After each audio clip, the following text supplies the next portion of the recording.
I'm walking with the Word in Sheffield, and I've been thinking about a story that I love. You can read it in Mark chapter 4, verses 35 to 41.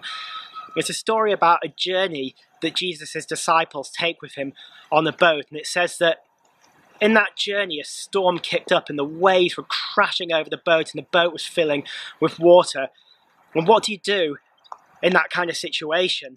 You panic, you begin to find things that can float and think about what would hold you up in the water. You begin to throw things out of the boat to keep it afloat.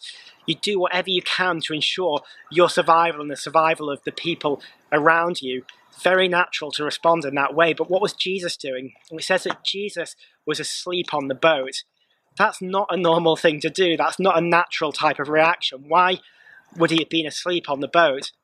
Well, I believe it's because he had complete and utter, unfailing trust in the fact that nothing could ever hurt him until his time, until he gave his own life for us. He knew that God's hand was over him. He was going to be protected. They were going to be fine. But it says that his disciples went up in their panic and woke him up and said, "Do you not care that we're about to die?" And Jesus stood up and he told the storm to calm down, and immediately the storm obeyed him. The waves ceased, the wind ceased, and everything became incredibly calm. Jesus' words, his spoken words, calmed that storm. Who has authority to calm the storm but the creator of nature itself? And Jesus has a supernatural authority to calm storms. And that's what gives him the ability to stay calm.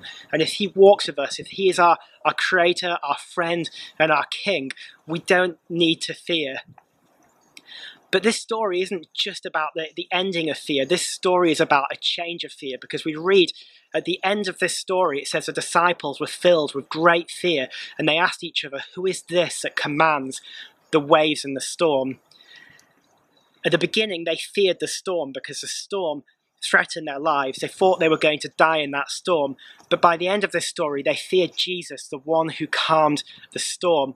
Their fear didn't cause them to run from him. Their fear didn't cause them to flee. It didn't cause them to pull away. Their fear was reverence. It was a respect, a deep, overwhelming awe at who is this man that commands the waves, that commands the storm. And if Jesus can say that to his disciples, why do you fear? Do you still have no faith? What would he say to us in our scary situations? Not to belittle the terrifying things that we face, but Jesus wants to speak faith and confidence and courage over us in those situations. He doesn't want our fear to be in the wrong place.